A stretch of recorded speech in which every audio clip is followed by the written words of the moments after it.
El jueves pasado, el semanario Búsqueda informó que en un almuerzo en un restaurante céntrico de Montevideo y ante intendentes y dirigentes del Partido Nacional, Álvaro Delgado habría confirmado su candidatura presidencial para las próximas elecciones. En esa instancia, el funcionario habría dicho que la fortaleza de la postulación será la propia gestión del gobierno y remarcó que su figura tiene que ser vista como la imagen viva del continuismo. Delgado, que por estas horas se recupera de una intervención quirúrgica, insistió, según la crónica, en que de momento prefiere no mencionar la palabra candidato asociada a su nombre durante lo que reste del año, y que recién, a mediados de 2023, saldrá al ruedo como un competidor oficial. El 5 de abril de 2020, el diario El País publicó una nota bajo el título ¿Quién es Delgado, el fiel escudero de la calle Pou y su voz en la crisis por el coronavirus?, escrita por los colegas Carlos Tapia y María Ángel Solomita, en el que destacaban que Delgado comenzó su carrera política hace 30 años y que es definido como un hombre de oídos abiertos, actitudes prudentes y palabras certeras. Alberto Volonté es uno de los que más conoce a Delgado, a quien cariñosamente llama Alvarito,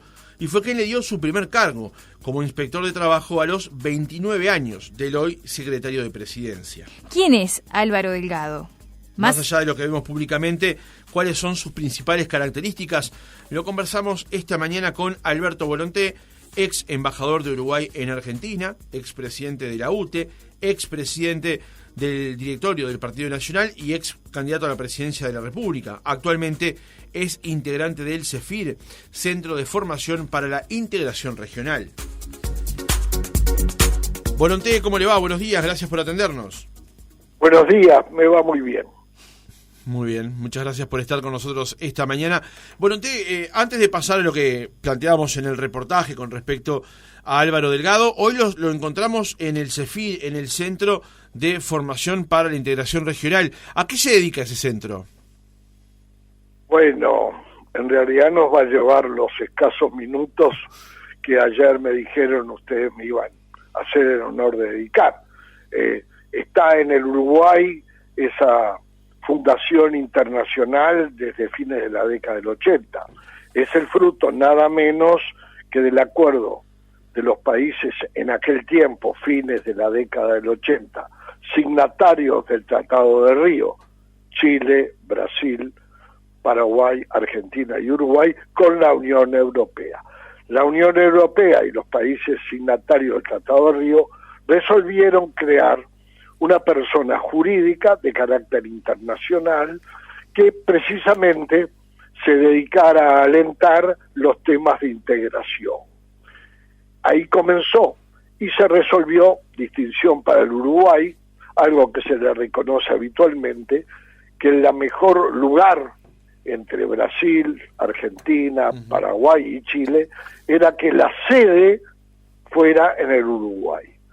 El gobierno uruguayo, como contrapartida, ofreció un espacio físico, que es una casona en el Prado, en la calle Suárez. Y ahí empezó a funcionar el CEFIR, con muy bajo perfil, pero altísimo valor académico y con un reconocimiento internacional permanente. Tan es así que en el CEFIR, como dicen, se creó el verdadero think-tank para crear bases para lo que después fue la firma de la Carta de Asunción en el año 1990. Y a partir de ahí el CEFIR ha continuado siempre con el apoyo de la Unión Europea. Los países signatarios del Tratado del Río quedaron, salvo Chile, dentro del Mercosur, y allí continuó su tarea permanentemente, reitero, con muy bajo perfil, pero académicamente con espacio internacional tan importante que las cumbres sociales del Mercosur, cuando se realizaban durante toda la década del 90 y gran parte de la que va, eran a cargo del CEFIR. Un poco sintéticamente intento expresar lo que era el CEFIR. Cuando yo vuelvo de la Argentina, en el 2006, me ofrecieron integrar el Consejo de Dirección del CEFIR, cosa donde estoy desde el año 2006 a la fecha, lo hago con mucho gusto. La integración, el Mercosur ha sido algo que siempre dominó, digamos, mis mayores inquietudes. Volonté, esa casona del Prado de lo que usted hacía mención, es potencialmente la nueva sede del Congreso de Intendentes. Eso se está negociando, ¿no? No, más que negociando entre el Congreso de Intendentes del CEFIR, se está cerca de llegar a un acuerdo de colaboración, la firma de un convenio marco para, de alguna manera, cada persona jurídica, porque el Congreso de Intendentes es una persona jurídica reconocida en la Constitución, así que el nivel del Congreso de Intendentes a partir de 1996 es constitucional.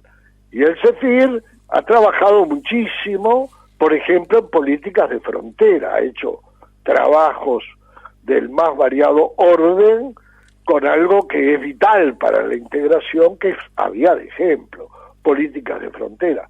Tiene una vasta experiencia en políticas ambientales, hoy imprescindibles tener en cuenta, claro. Y hay acuerdos, en primero lugar técnicos, donde un académico de gran jerarquía, Enrique Martínez Larrachea, está un poco coordinando los esfuerzos para ver cómo puede traducirse una colaboración del CEFIR al Congreso de Intendentes y el Congreso de Intendentes tener en el CEFIR otro lugar, porque tiene otros espacios de pensamiento, de creación, de proyectos, de asesoramientos, etcétera. En esa etapa se está, no se ha firmado nada. Hay muy buena voluntad de ambas partes, eso sí. Bien. Bueno, ahora sí, pasando al núcleo de lo que era el reportaje, que se lo habíamos planteado ayer. ¿Quién es Álvaro Delgado? Usted, que es uno de los que más los conoce en política.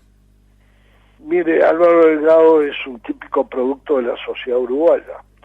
Es un excelente ser humano que ha tenido y tiene una familia ejemplar. Una, la de su padre y su madre y sus hermanos, donde se formó, como se formaron tantas generaciones de uruguayos, con mucha sencillez, con mucha honradez, en Paysandú, donde estudió, donde vino a Montevideo, como tantos muchachos, se recibió de veterinario y él conoció a mi hijo Romeo Volonté, ingeniero agrónomo. Los dos enamorados del campo, hicieron, aunque uno es veterinario y mi hijo agrónomo, un posgrado juntos, vinculado a las actividades agropecuarias, y mi hijo encontró su lugar en el mundo, hoy está en el SUL, secretario uruguayo de la lana, y Alvarito encontró su lugar en el mundo en una vocación política extraordinaria. Así que es uno más de las múltiples generaciones que han abrazado la política, el servicio público, me gusta decir a mí, como vocación, y no ha perdido su vocación de veterinario. Álvaro, sí, yo le digo Alvarito, bueno, como a mi hijo Rome, porque los conocí ahí, por lo tanto lo humano, que en mí siempre prima sobre todo, y que es vital, un chico que hay que ver cómo armó un tambito, con un gran sacrificio, con la ayuda de su papá, un señorazo, de la mamá, una mujer extraordinaria, y después conoció a quien fue su novia, el amor de su vida, y se casó. Por lo tanto, Leticia ha sido una compañera extraordinaria para él, y han formado un hogar, y tienen hijos. ¿Qué es Álvaro Delgado? Un excelente ser humano, buen padre, buen marido, mejor hijo. Y bueno, de repente no colmo las expectativas de un análisis político, pero para servir al país, primero hay que tener, a mi juicio, esas condiciones. ¿Todo eso lo vio cuando lo impulsó usted? Cuando esa cercanía se dio a través de su hijo y luego eso pasar a la política, ¿vio esas mismas condiciones en Delgado? Álvaro nunca requirió impulsos, y menos mío. Por ahí han dicho, era el secretario Volonté, de ninguna manera. Integraba en el año 93, 94, el equipo que había seleccionado para enfrentar una democrática puja electoral y eventualmente después prepararme para gobernar, si me honraban con el triunfo. En este caso perdí la elección, la perdió el Partido Nacional. Pero Álvaro ya había mostrado sus condiciones de militante blanco en las elecciones de 1989 en Paysandú. Por tanto, cuando Álvaro aparece en mi vida, yo lo que vi en él fue condiciones extraordinarias, realmente era diferente. A su edad, no tan joven, hay que ver, a veces tenemos que ponernos de acuerdo que es joven. Claro. Para mí ya a los 25 años es un ser humano, mujer o hombre, hecho y derecho, con responsabilidades y obviamente con condiciones. Había unas condiciones para el servicio público, una capacidad política extraordinaria, al punto que después de perder las elecciones el Partido Nacional, le tocó a mi sector manos a la obra tener la mayoría en el Senado y en diputados. Y ahí no es que lo impulsé, ahí le reconocí a Álvaro la capacidad para que fuera el coordinador de los parlamentarios del sector manos a la obra.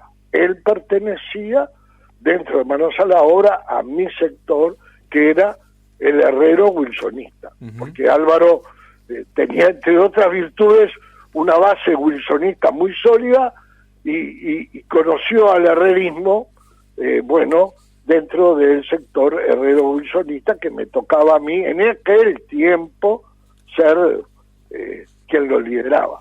Pero yo no impulsé a nadie, sino que, como a tantos otros, reconocí valores en Álvaro. Bueno, pero más allá de la modestia, tiene que haber siempre alguien que decida dar el impulso por el otro, ¿no? Eso es un hecho. Más allá de la modestia que estás mostrando ahora. Bueno, está bien, pero yo, que estoy agradecido a vuestro llamado, yo aparecí en política porque desde muy joven, con el Toba Gutiérrez, con Diego Terracarve, empezamos creando el movimiento 8 de abril, pero eso es decir un poco un tema que ya no interesa, mío. Álvaro, yo, o por lo menos como yo interpreto, yo reconozco, hay otras personas, pero sobre todo Álvaro, a mí me llamó la atención, me sigue llamando la atención su capacidad de servicio público, su inteligencia para la política. Cuando él ocupa el cargo de inspector de trabajo, en un acuerdo en ese momento que hicimos con el Partido Colorado, concretamente con el doctor Valle, él fue a encontrarse en un lugar que era su hábitat, es decir, el mundo sindical y el mundo empresarial. Él había estado años conmigo, bueno, puede ser, como vio mi hijo Romeo, mire a qué nivel le hablo, de que en realidad mi proceder les haya servido de algo, pero yo lo que hice fue impulsar, darle espacio a alguien que le veía y le sigo viendo grandes condiciones. Bien, Volonté, ¿y cómo está viendo ahora la gestión de Delgado como secretario de la presidencia en un periodo de gobierno donde no le han tocado situaciones fáciles? Tuvo que atravesar pocos días después de haber asumido el cargo, tuvo que atravesar este rol articulador de alguna manera con todo el tema de la pandemia, donde de alguna manera también se catapultó su imagen en las conferencias de prensa que en ese momento el gobierno daba de manera muy asidua también. ¿Cómo está viendo lo que ha sido toda la gestión de Delgado allí al lado de la calle Pou? Ustedes saben que cuando se tienen responsabilidades públicas, a mí tocó en otros años otras responsabilidades, hay dos tareas. Una, que es la gestión. Esa es todos los días, de la mañana a la noche. Pero después, como se está en la actividad pública, hay una obligación de transmitir, porque la transparencia es, yo diría, una obligación. Es decir, un gerente de una empresa privada hace gestión, no tiene obligación de comentar nada porque es privado. En cambio, un público tiene la obligación, y más en este país, donde la transparencia es esencial. Entonces, Álvaro, el doctor Delgado, lo que ha demostrado del 1 de marzo del 2020, al lado del doctor Lacalle Pou, que han gestionado el presidente, a mi juicio, el doctor Luis Lacalle Pou, con una firmeza y una claridad estadista, y él cumpliendo las tareas de secretario de la presidencia, teniendo un espacio de gestión muy grande. Lo que ha hecho también Álvaro es comunicarlo a través de los medios durante esos años tan complejos, 2020, 2021 y hasta hace poco, toda la peripecia que tenía que vivir la sociedad. ¿Cómo lo veo yo? Bueno, dejando de lado la simpatía y los afectos que dominan en mi vida, felizmente, lo que veo es lo que creo que ven la mayoría de los uruguayos. Muy buena gestión y excelente comunicación, en el sentido que los uruguayos, como usted lo decía muy bien, viendo televisión o escuchando radio, yo soy muy radiero, se enteraban no a través de quien me relata, sino quien me explica qué es lo que está pasando en el país. Y eso Álvaro lo hizo muy bien, pero no fue solo quien explicó lo que se hacía, sino que hacía lo que precisamente el Poder Ejecutivo le ponía a su responsabilidad en la gestión. Bueno, una eventual candidatura de Delgado tendría un contexto similar al de Lacalle Pou, gobernar primero desde el Partido Nacional eventualmente y luego en una coalición de gobierno. ¿Cómo lo vería involucrado allí? A una persona que se lo destaca por ser conciliador y también negociador, como es Delgado. Yo pienso el doctor Delgado negocia muy bien. A mí la palabra, pero es un tema personal, negociación, no me gusta mucho. Creo que es un gran articulador, porque eso lo puede haber tomado en sus años de forja, dentro del Partido Nacional, dentro del herrero wilsonismo, dentro de Manos a la Obra, de ver que, por ejemplo, siempre fue para nosotros fundamental el equilibrio entre el mundo sindical y empresarial. Él es un hombre que más que negociar se da cuenta, tiene un profundo sentido social, pero un profundísimo sentido social. Álvaro está buscando siempre equilibrios y obviamente con los otros partidos que integran la coalición, el Partido Colorado, Cabildo, el Partido Independiente, él tiene condiciones. ¿Por qué? Porque en su gestión, en su información, en esa tarea que no se ve pero que es diaria, él tiene contacto con todos los dirigentes del Partido Colorado, del Partido Independiente, de Cabildo, y transmite una gran confianza de que si le tocara al Partido Nacional, mire, voy despacito, si le tocara al Partido Nacional ganar la elección y que su candidato sea presidente y él fuera el candidato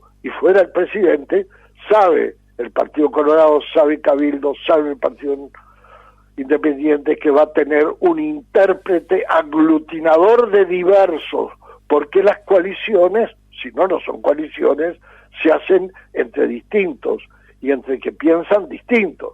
Coaligar, como lo demuestra la política europea, es cuando partidos opuestos se ponen de acuerdo para poder dar gobernabilidad y llevar políticas de Estado adelante. Y él tiene condiciones innatas. ¿Por qué? Porque su formación desde su hogar, eso es vital, los padres que tuvo, la formación que tuvo, la familia que formó, la sencillez con que vive, los hijos que ya ahora son grandes. Todo eso, miren que a veces en los análisis políticos se pone en el laboratorio una parte muy fría, muy cruda, que es las agrupaciones, dónde están los líderes, los caudillos. Bueno, eso es importante y lo respeto mucho. Pero la formación formación del ser humano es clave. Y Álvaro esa clave la tiene. Uh-huh.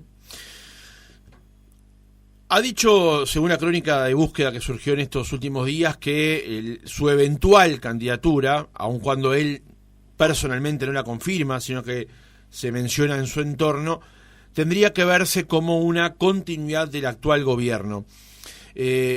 ¿Cómo ve usted ese punto en particular? ¿Delgado sería la continuidad eventualmente de la calle Pou, o también tendría sus matices, su propia impronta como eventualmente candidato presidencial y luego si le tocara eventualmente llegar a Torre Ejecutiva?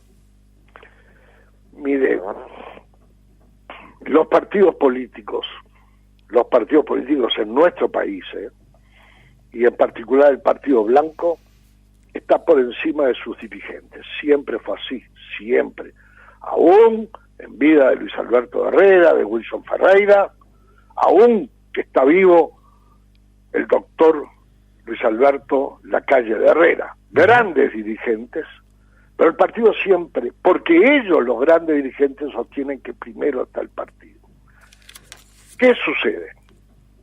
Que hoy Lacalle, el doctor Lacalle Pou, está haciendo una gran presidencia, reconocida, no digo por las encuestas, porque uno siente que es así, yo doy mi opinión personal.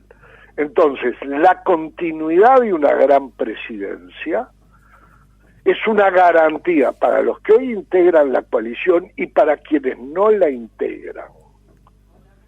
Y el doctor Delgado aparece como una garantía de continuar con esta política. Ahora, cuando las políticas continúan, imagine usted, y va a estar cubriendo ustedes, yo ya tengo mis años, a partir de marzo del 2025,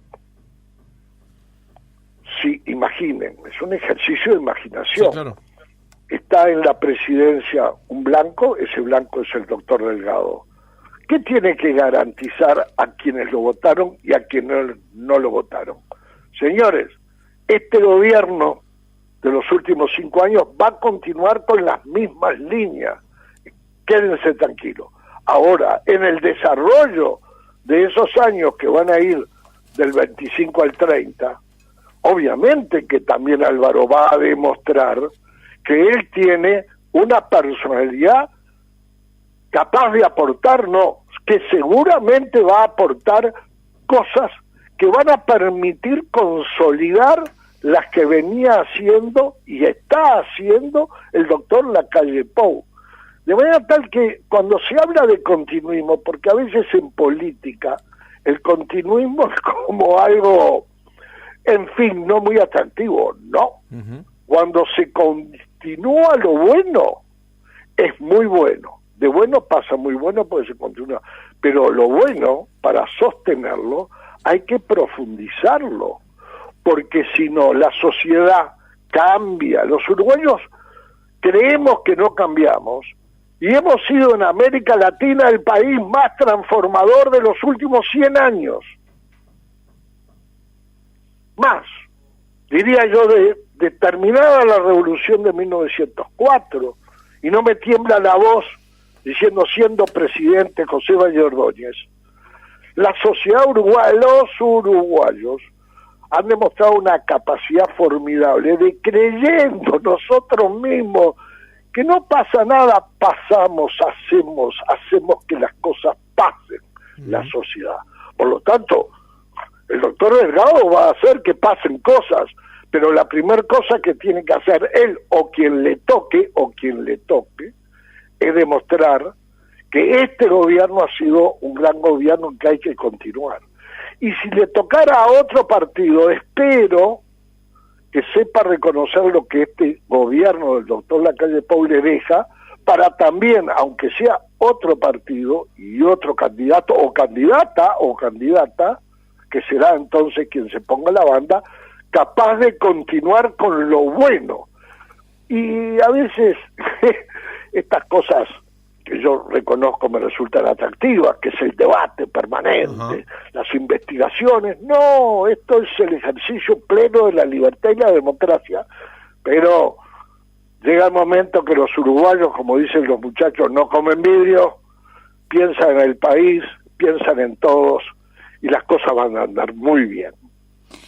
Volonté, usted tiene mucha trayectoria en política y allí hay una máxima que dicen que el que se precipita, se precipita.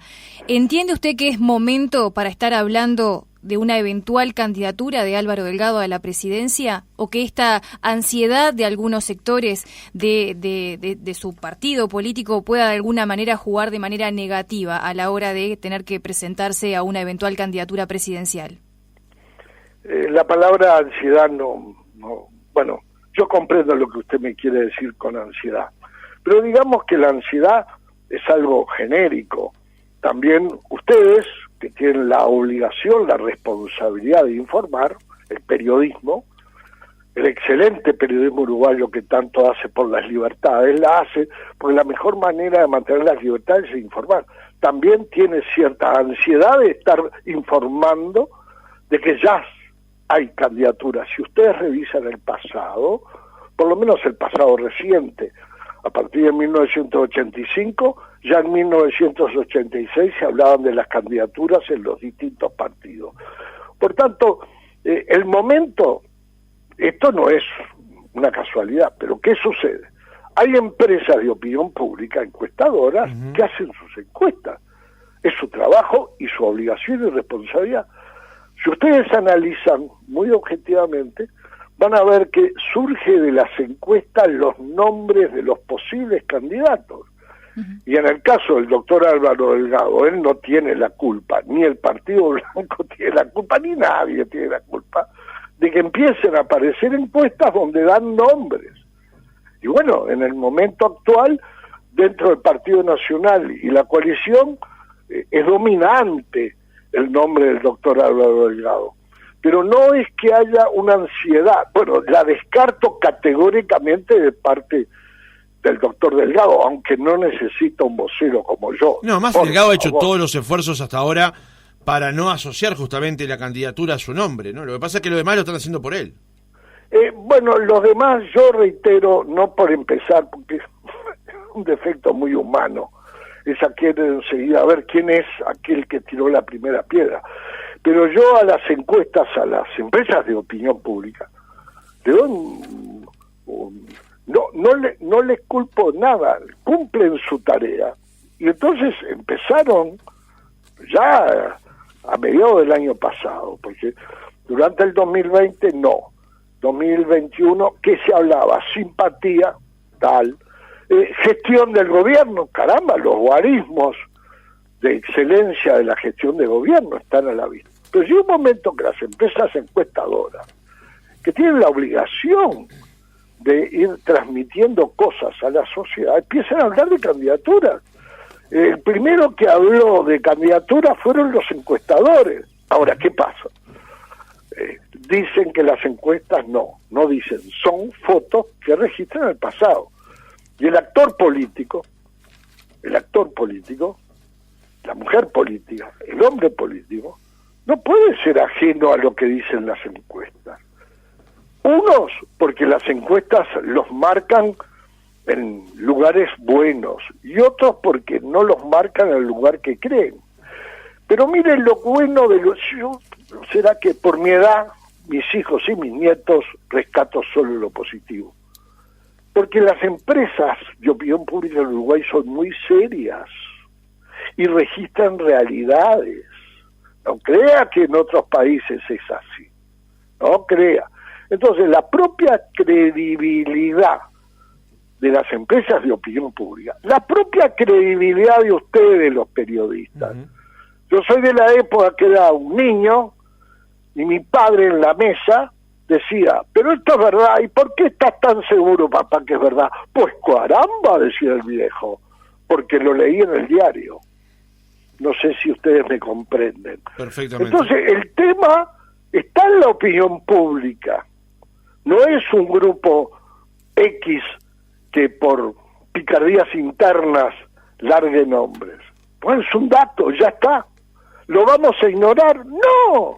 Y ustedes hacen muy bien, no digo de llamarme a mí, que estoy en el retiro, solo estoy en mi Cefir y en los temas internacionales, que tanto, aunque obviamente mi partido, el Partido Blanco, sigue siendo motivo de mis amores, y le estoy muy agradecido, pero lo que no podemos es ignorar realidades. Si ustedes tan no la ignoran, que dijeron, bueno, así como me llaman a mí, termina conmigo, cortan y llamarán a otros, a otras, y es lógico.